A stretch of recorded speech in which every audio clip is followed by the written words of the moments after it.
बादलों के बीचों बीच एक परीलोक था। वहां कई परियां एक साथ रहती थी।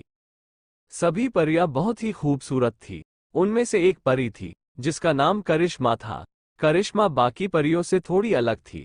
वो खूबसूरत तो थी ही, पर उसकी आंखें दूसरी परियों से बिल्कुल अलग और सुंदर थी। उसकी आंखें बड़ी बड़ी और बिल्ली की तरह भूरी थी। अपनी इसी बात पर करिश्मा को काफी घमंड था। आए दिन करिश्मा परीलोक में किसी न किसी से झगड़ ही लेती थी।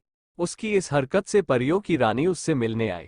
रानी ने उसे सबसे अकड़ कर बात करने से मना किया, जिस पर करिश्मा ने कहा, वो लोग मेरी खूबसूरती से जलते हैं, इसलिए आपके पास मेरी शिकायत करने आ जाते हैं।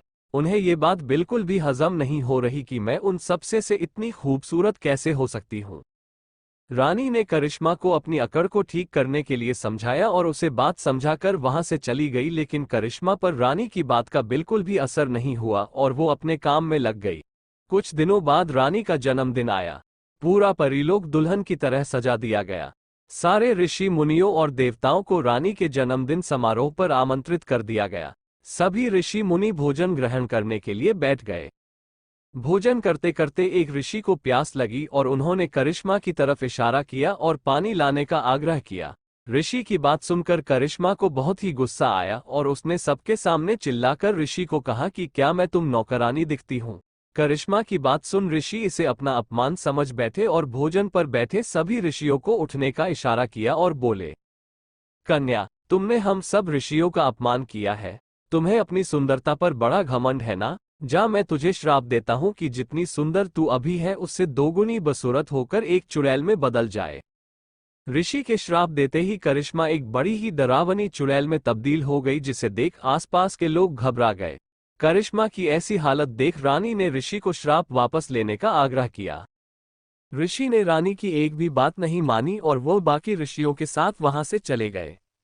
वही अपना बदला हुआ रूप आईने में देख करिश्मा डर गई और रोने लगी। करिश्मा को रोता हुआ देख रानी ने बोला, रानी, मैंने तुम्हें समझाया था कि तुम अपनी खूबसूरती पर इतना भी घमंड मत करो, नहीं तो एक दिन तुम्हें इसका हर्जाना भुगतना पड़ेगा। देखो अब तुम्हारा हाल कितना बुरा हो गया है।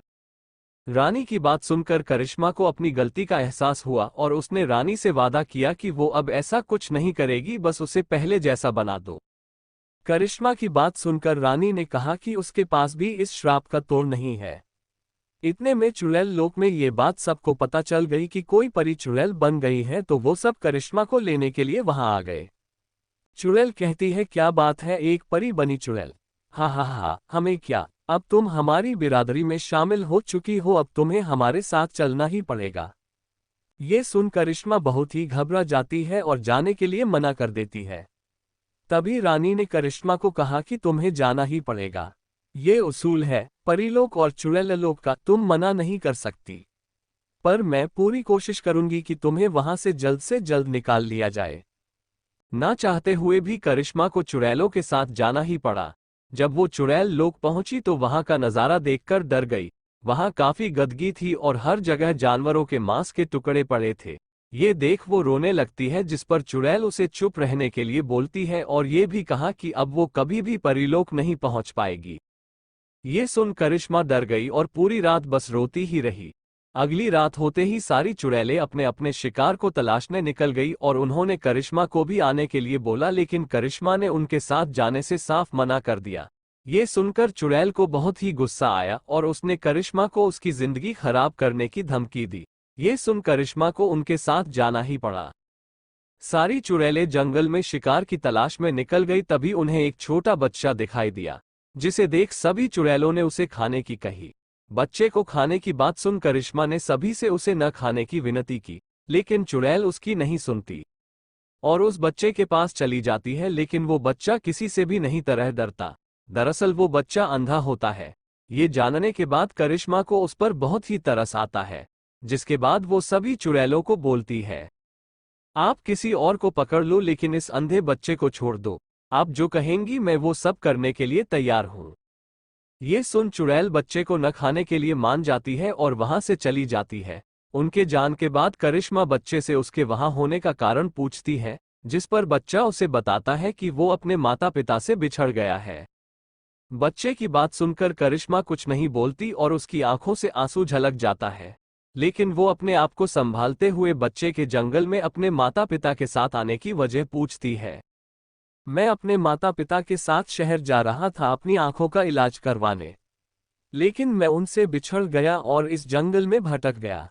ये सब सुन करिश्मा को बच्चे पर बड़ा ही तरस आता है और वो अपनी आंखें बच्चे को दान करने की सोचती है और तभी अपनी दोनों आंखें निकालकर बच्चे की आंखों में लगा देती है और वो बच्चा देखने लगता है और वो बहुत खुशी होता है। तभी वहां रानी आ जाती है और वो बच्चा एक साधु में बदल जाता है, जिसके बाद रानी बोलती है, तुम्हारी परीक्षा पूरी हुई करिश्मा। तुमने वो काम किया जो आज तक कोई करने की हिम्मत नहीं दिखा सका। ये सुन करिश्मा ने रानी से कौन सी परीक्षा लेने की बात पूछी, जिस पर रानी ने कहा कि मैं तुम्हारे श्राप का तोड़ निकालने ऋषियों के सबसे बड़े गुरु के पास गई। उन्होंने खुद आकर तुम्हारी परीक्षा लेने का फैसला लिया और कहा कि आंखें किसी भी व्यक्ति का बहुमूल्य खजाना होता है। अगर तुम वो देने के लिए तैयार हो गई तो तुम दोबारा परी बन जाओगी और देखो तुमने परीक्षा पास कर ली। ये सब सुन करिश्मा बहुत ही खुश हुई। तभी ऋषि अपनी ताकत से करिश्मा को उसकी आंखें वापस कर देते हैं और उसे दोबारा एक सुंदर परी में तब्दील कर देते हैं। अपना अस्तित्व वापस पाने के बाद करिश्मा परी और ऋषि का धन्यवाद करती है और ये भी वचन देती है कि वो दोबारा अपनी खूबसूरती पर घमंड नहीं करेगी। हमें इस कहानी से ये शिक्षा मिलती है कि घमंड और अकड़ का रास्ता हमें बर्बादी की तरफ ले जाता है और प्यार का रास्ता आबादी की तरफ।